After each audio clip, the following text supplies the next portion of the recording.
Hello friends, कैसे हैं आप? उम्मीद है सभी ठीक होंगे। तो इस वीडियो में हम सोम का चैप्टर नंबर 7 स्टडी करेंगे, टोर्जन।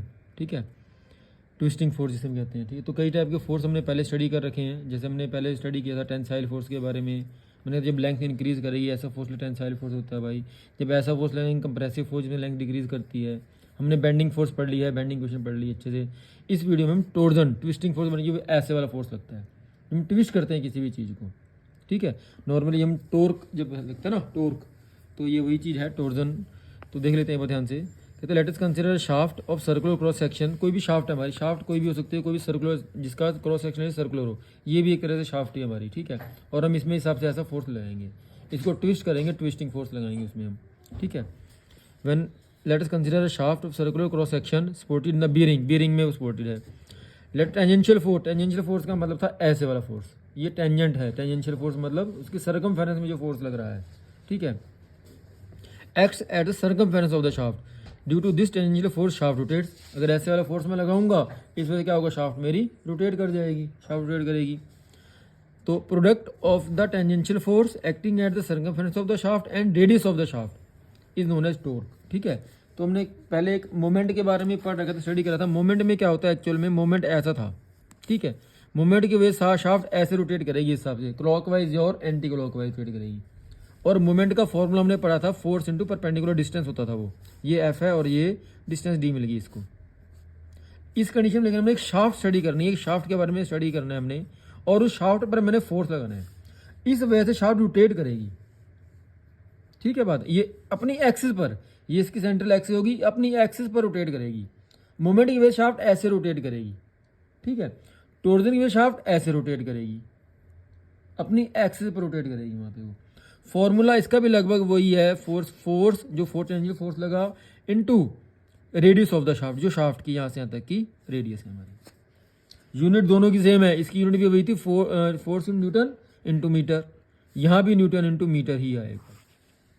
ऐसे यूनिट दोनों की सेम है, दोनों में लेकिन मैंने डिफरेंस बता दिया आपको। ठीक है ना, मोमेंट में और टॉर्क में, टॉर्जन में। ठीक है, the product of tangential force acting at the circumference of shaft and radius of the shaft is known as torque. Due to this torque, shaft twists or distort. इसमें shaft क्या करेगी, twist करेगी, distort करेगी। This twist और distortion of the shaft is known as torsion. ये phenomena क्या कहलाएगा, torsion कहलाएगा हमारा। ठीक है, thus a shaft said to be pure torsion if it subjected to equal opposite end torques whose axis coincide with the axis of the shaft। Example क्या क्या भाई, प्रोपेलर शाफ्ट है, एक्सल ऑफ ऑटोमोबाइल्स है, steering rod से। Unit of torque बता दिया आपको, Newton into metre. अब हमने इसके बाद जो टॉपिक स्टडी करना है वो है टॉर्जन इक्वेशन। जैसे मैंने बेंडिंग इक्वेशन बताया था आपको एक, हमने पिछली 2-3 वीडियो पहले हमने बेंडिंग के बारे में स्टडी किया था। ठीक है, उसमें बेंडिंग इक्वेशन आई थी हमारी, इसमें क्या आएगी, टॉर्जन इक्वेशन आएगी हमारी। ठीक है, और उस इक्वेशन जैसे इक्वेशन पूरी चलेगी मैं समझाऊंगा आपको। उससे पहले जैसे मैंने वहाँ पे अजम्पशन थी, यहाँ पे भी अजम्पशन है। मैंने आपसे कहा 3 अजम्पशन आएंगी। पहली अजम्पशन मैंने समझाई आपको थ्योरी ऑफ प्योर बेंडिंग में। दूसरी अजम्पशन आई थी यूलर थ्योरी में, जब हमने यूलर फॉर्मूला पढ़ा था कॉलम्स में। तीसरी अजम्पशन से आ गई हैं यार। इन तीनों में से एक अजम्पशन पक्का आपके एग्जाम में आएंगी और लगभग वही है भाई। अजम्पशन है थ्योरी ऑफ प्योर टॉर्जन, क्या कुछ है। फर्स्ट नंबर पे, the material of the shaft is homogeneous, एक सरा है through out the length of the shaft and obeys Hooke's law.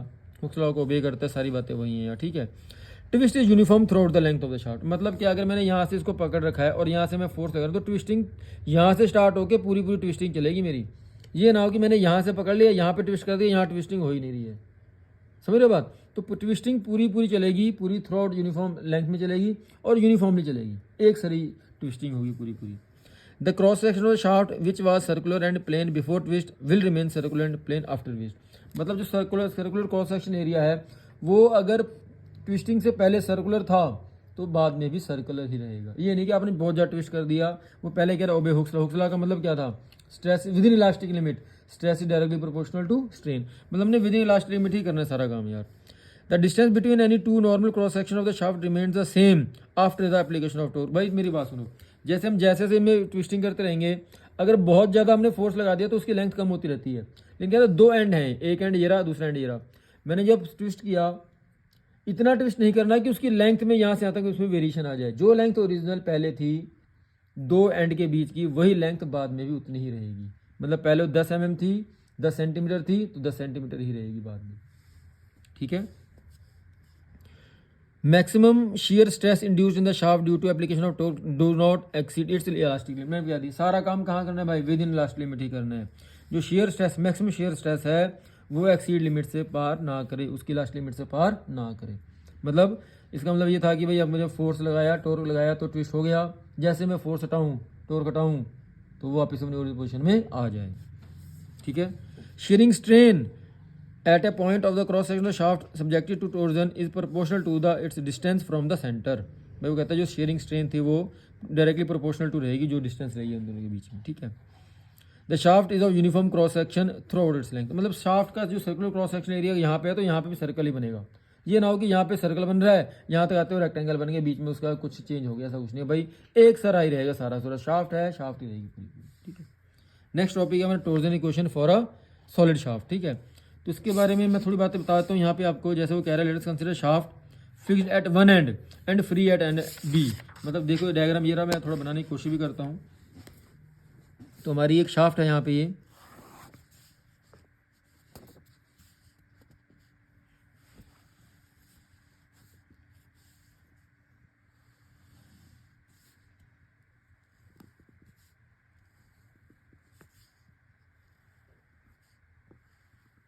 इसका एक एंड क्या था, फ्री है। मान लो ये ए एंड है और ये फ्री फिक्स है, सॉरी ये मैंने दीवार के अंदर फिक्स कर दिया, किसी के अंदर चीज़ के अंदर फिक्स कर दिया इसको यार,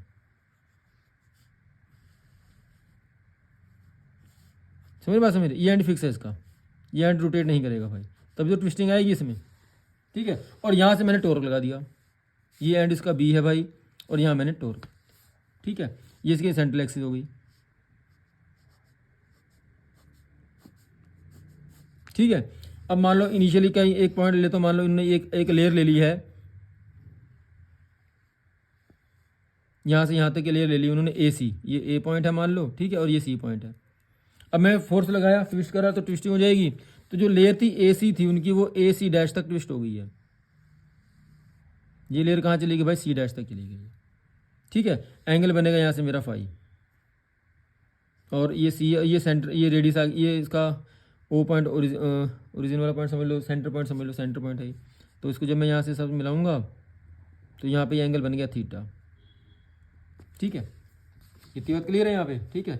ये डायग्राम है हमारा, बना दिया मैंने। जो कुछ बातें इसके बारे में बता दूँ आपको थोड़ा सा, यहाँ पे जो लिखी हुई यहाँ पे टी यहाँ पे क्या है, टॉर्क, ट्विस्टिंग फोर्स है टी, और इसका फॉर्म मैंने बता दिया आपको अच्छे से, force into radius of the shaft, force into radius of the, R radius है इसमें पता लग गया आपको, L length of the shaft, L length यहाँ से यहाँ तक की लेंथ, यहाँ से लेकर यहाँ तक की लेंथ, ये एल है हमारी, स्मॉल एल हो जाएगा, ठीक है। जी यहाँ पे क्या है भाई, मॉडुलस ऑफ रिजिडिटी या शेयर मॉडुलस, और इसके बारे में मैंने आपको फर्स्ट सेकंड यूनिट में बताया वो अच्छे से। जी क्या होता है भाई, shear stress upon shear strain. मैं फॉलो लिखूँ, शेयर स्ट्रेस, मैंने कहा था शेयर स्ट्रेस को प्लान करते हैं हम टॉ से, और शेयर स्ट्रेन को प्लान करते हैं हम फाई से। आपको याद होगा, मैंने पहले बताया ये सारी बातें आपको अच्छे से, ठीक है। टॉ बागी ना बात, मैक्सिमम शेयर स्ट्रेस आ गया, थीटा एंगल ऑफ ट्विस्ट है। एक नया वर्ड आ रहा है आपके लिए यहाँ पे, I P is called polar moment of inertia of the shaft. मैं थोड़ा बता दूं आपको पोलर मोमेंट ऑफ इनर्शिया क्या होता है। एक्चुअल में हमने जब मोमेंट ऑफ इनर्शिया पढ़ा था ना, तो वहाँ पे दो थ्योरम पढ़ी थी हमने, थ्योरम ऑफ पैरेलल एक्सिस और थ्योरम ऑफ परपेंडिकुलर एक्सिस। जब वहाँ पे थ्योरम ऑफ परपेंडिकुलर एक्सिस पढ़ी थी, मैंने कहा था ये आई एक्स एक्स था हमारा यहाँ से, ये आई वाई वाई था, और ये आई जेड जेड था, ठीक है ना। तो मैंने आपको यहाँ पे बताया था I Z Z is equal to I X X plus I Y Y, और इस आई जेड जेड को ही हम पोलर मोमेंट ऑफ इनर्शिया भी बोलते थे यार, ठीक है बात। अगर सर्कल है मेरा, मैंने पहले बात बताई आपको, अगर सर्कुलर क्रॉस सेक्शन एरिया है मेरा कोई सा, उसके लिए मुझे मोमेंट ऑफ इनर्शिया निकालना पड़ जाए, ये डायमीटर डी है उसका यहाँ से, ठीक है। उसके लिए अगर मोमेंट ऑफ इनर्शिया आई निकालूंगा सर्कल के लिए, तो मैंने पहले बताया आपको पाई बाय 64 इंटू डी की पावर 4 होता है ये मोमेंट ऑफ इनर्शिया का फॉर्मूला है, ठीक है। अगर मैं कहूँ आई एक्स एक्स भी यही है और आई वाई वाई भी यही है, एक्स एक्स भी ये, वाई वाई भी वही है, अगर मैं दोनों पे आई जेड जेड मुझे निकालना है, ये इसको हम आई पी भी बोलते हैं, पोलर मोमेंट ऑफ इनर्शिया भी बोलते हैं हम। तो पाई बाय 64 डी की power 4 plus pi by 4 into D की पावर 4, दोनों ऐड हो जाएंगे ना, आई X X plus I Y Y हो जाएगा। एक्स एक्स भी यही है और वाई वाई भी यही है। जब इनको जोड़ोगे आप, ऐड करोगे तो पाई बाय 62 हो जाएगा ना, यहाँ पे 2 हो जाएगा यहाँ पे, ठीक है। तो 32 पाई बाय 32 डी की पावर 4, ये हो जाएगा आई पी का फॉर्मूला, इसको अच्छे से याद करना है आपने अच्छे से, ठीक है। तो यहाँ पे मैं आई पी के लिख रहा हूँ मैं π/32 इंटू डी की पावर 4। समझ में बात नहीं आई? इसका डेरिवेशन मैं आपको नेक्स्ट वीडियो में करवाऊंगा। थोड़ा बहुत मैंने यहाँ बातें बताई आपको इसके बारे में, जो डेरिवेशन चलेगा कैसे चलेगा वो नेक्स्ट वीडियो में आपको स्टडी करेंगे, ठीक है।